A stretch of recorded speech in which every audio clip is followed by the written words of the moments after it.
Do you feel like you're constantly fighting an uphill battle against chaos, confusion, and of course, we know it all, the resistance? If you answered yes to any of those questions, well, today's episode is where you may want to take the seatbelt and buckle in because we're really about to unleash a game changing episode today around the revolution on the way to lead your projects and the PMO. In today's episode, we're going beyond just the basics. We're diving into more of a deep understanding of some proving and practical strategies that work in the world's top PMOs using consistently as they deliver outstanding results and wow their customers and their stakeholders. You mind if I share a quick quote with you where it's not really a quote, it's a blurb that I pulled out of an article. So, according to a case study on the PMI website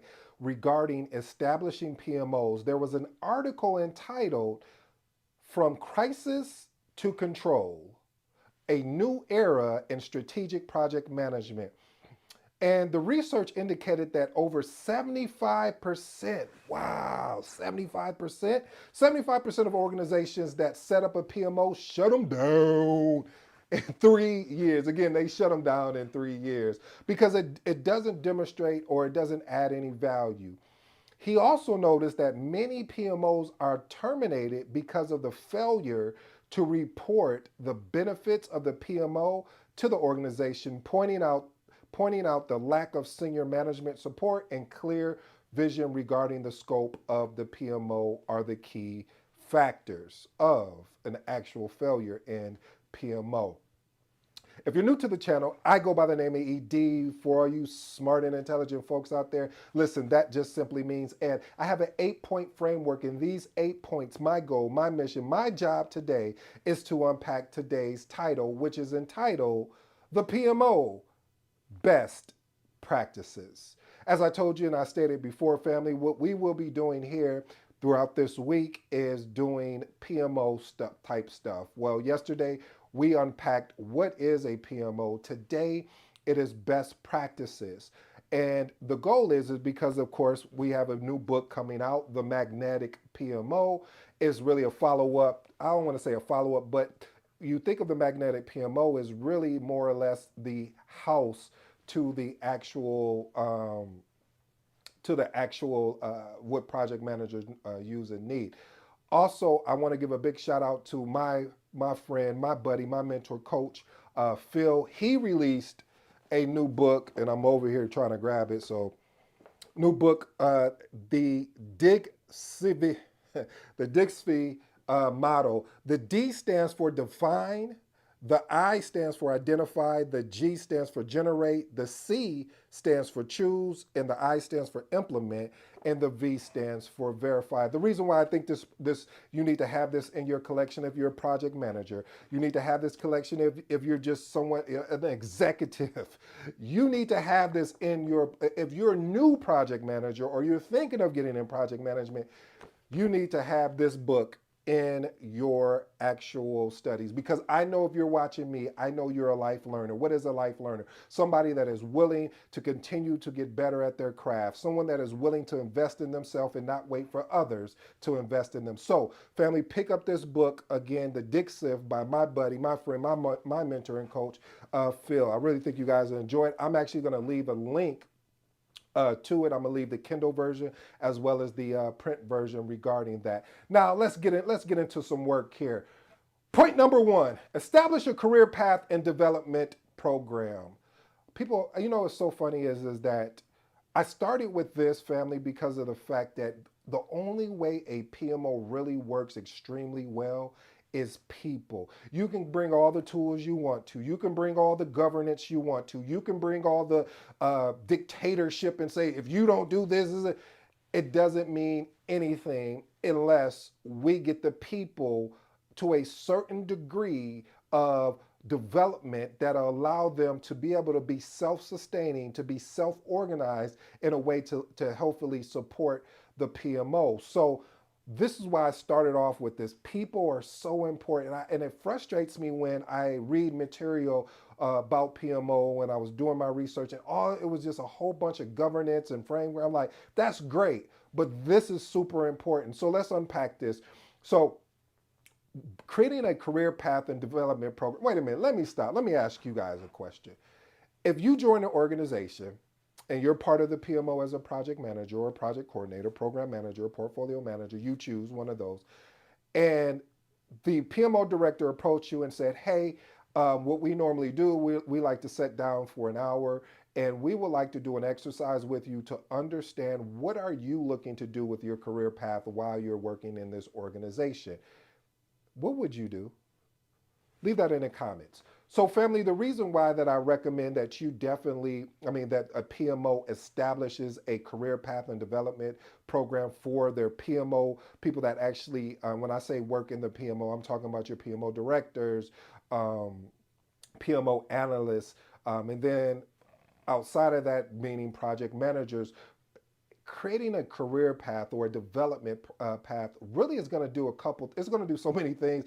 You'll be shocked. First of all, it's going to attract, it's going to motivate, and it's going to retain high performing project management talent. And it ensures a sustainable pipeline and a succession of project management leadership and expertise for the PMO organization. So a lot of times you'll be in an organization and there's not a lot of that development. What do they normally say? They say, well, we don't have it in the budget. Mm. But is it going to cost you more to bring on a new resource and then train them up versus attracting and retaining the current resources that you currently have? That's another one of those that I want you to think on. But family, I'm big on this, as you can tell, because I'm really spending a lot of time here. I'm spending a lot of time here because if you're in a PMO that doesn't support training, that doesn't support growth as a project manager, you may want to start thinking if it may be a true fit. Now, again, if you're not into development, if you're not into growth in your career, then hey, maybe it may work just extremely well for you. Point number 2, foster a data-driven and evidence-based PMO. I'm laughing because sometimes I've been in PMOs where it was an emotional-based PMO versus a data-driven and evidence-based driven. Foster-driven and evidence-driven PMOs is really just creating a culture as well as an approach that leverages data, analytics, and insights to actually improve project management decisions, projects, and the most important thing is the outcome. You have to understand, family, when you have more of a data driven and an evidence based PMO, this really truly allows you, it really helps the PMO reduce on bias or guesswork or favoritism and things of this. Is based on facts, is based on patterns. You know what our motto here is. Hey, listen, documentation over conversation. Why? Conversation is good, but documentation is great or exceptional, or I could keep using all type of adjectives. But the point I'm trying to get you to understand, family, it is very important that you have a data-driven and an evidence-based. This again eliminates so many of the emotional attachment that we have to our work. I'm guilty of that too. It's like I could put together this amazing project schedule or amazing project management plan, and if it doesn't make sense, then I need to be able to take the constructive criticism of them attacking the work, not me, to make it fit the current environment that I'm in. Let's move on to let's go to 3. Point number 3, establish a project management community of practice. Practice? Yes, AI, we're going to talk about practice here. Why is practice important? It's important for the PMO because when you establish a project management community of practice, this truly brings together the project managers. There's been organizations where I've been in, I won't name the names, where they've literally pitted, or I should say, put against project manager against project manager. Oh, like this project manager is really killing you. Like for me, I can handle that and I enjoy it because I'm very competitive. But that is not the decorum. That is not the way to actually lead a successful PMO.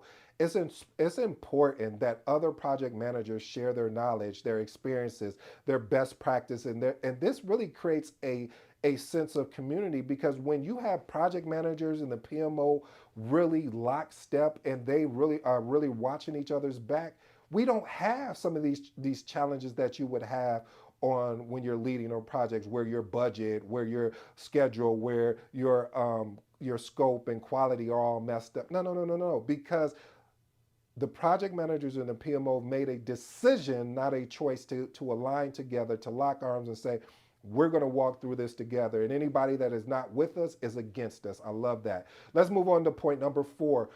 Foster a customer-centric mindset. I know what you're thinking. You probably heard me say it before. If you haven't, you're about to get it now. You know, Burger King has that motto, you can have it. You kind of get where I'm going. Point I'm trying to make is you can have it your way. Having a customer-centric approach, it really cultivates the PMO across the organization by focusing on understanding, anticipating, being proactive versus reactive, and exceeding the needs and expectations of internal as well as external customers. Did you peep what I just said? Did you pick up what I just laid down? What I'm saying here, family, sometimes we forget that our stakeholders are our customers. We forget that the business is our customer. I'm not even talking about the external factor, which are, when we have clients, of course, they are our customer. But I'm saying a lot of times we forget about our internal customers because they're not paying us a particular dollar, or they're not investing, but they asked of us a particular project and we need to deliver on that particular project. Point number 5. Foster a project management culture of transparency and accountability. This is my favorite, and you know what I normally do when one of these are my favorite, or one of these things I need you to pay attention to. Message. At this point, I'm going to unpack for you the importance of having a culture in which practices and actually leads and I should say implements a culture of transparency and accountability. When you have transparency, there's no misunderstanding. It is what it is. I said what I said. We did what we did. This is how we're going to move forward. But when you have a lack of that, it's the exact opposite. You have people having silo meetings. You have stakeholders not wanting to come to meetings because they believe their position or they believe their role doesn't require them to be there. There's so much. When you have transparency and then accountability on top of that, it holds people accountable for what they said that they really wanted. How many times have you said that, hey, I would love to have a project manager lead this project, and they didn't show up? Okay, you didn't get that one. How about this one? How many times have you had a stakeholder that said, hey, schedule that meeting and I'll be there so we can talk about it and collaborate and figure things out, and then the stakeholder gets there and it's just all chaos, it's disrupted, and then they're sarcastic and it goes on and on. When we have a opportunity to be transparent and accountable, this is where project management and the PMO strive, because everybody has the same interest. That is ensuring that the business is protected, that is ensuring projects are protected, and that is ensuring that the people that are part of the project and lead a part of the project are exemplifying great characteristics in leading the project. Let's move on to point number 6. Implement a project management coaching and mentoring program. Message. Listen, family, you guys know I just held up my mentor and my coach's book, Phil, because it's important to have a coach and a mentor. If you do not have this in your career, if you're thinking about getting into this thing that I love, that I hope you fall in love with, called project management, I'm going to advise you right now, get a coach, get a mentor, get both of those, because what can happen, especially in the PMO, implementing project management coaching and mentoring, a mentoring program, it really provides more a personalized and a confidential support and guidance to project managers as well as the PMO staff. What happens here is it allows uh, it allows for the project manager to be able to develop their skills, overcome challenges, achieve their goals and aspirations, because if you don't create that type of environment where you have someone that is coaching and mentoring you, you're not going to know how to navigate. You may say or do something, and then you look up, and now you're not getting the volume of projects, or you're getting very small projects that you're like, this is not no project. Y'all just created something. You don't want to fall into that category. So again, PMOs, please, I'm asking of you, create some type of support with regards to coaching and mentoring your project managers. And you need to have someone that's in there that's established and respected too. Because you can't have someone in there that it turns into more of a director, a dictatorship where it's like, do as I say, not as I do type approach.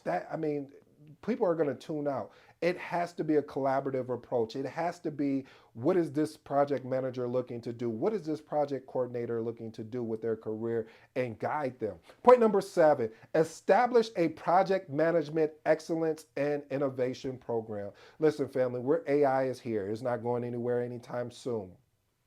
Having the ability to be innovative by looking into that tool. What are the impacts to us using it in the business? Looking at other innovation type tools. And then the other piece of creating project management excellence. Listen, by establishing a project management excellence and innovation program, this recognizes, rewards, and showcases outstanding project management performance, as well as practices, achievements.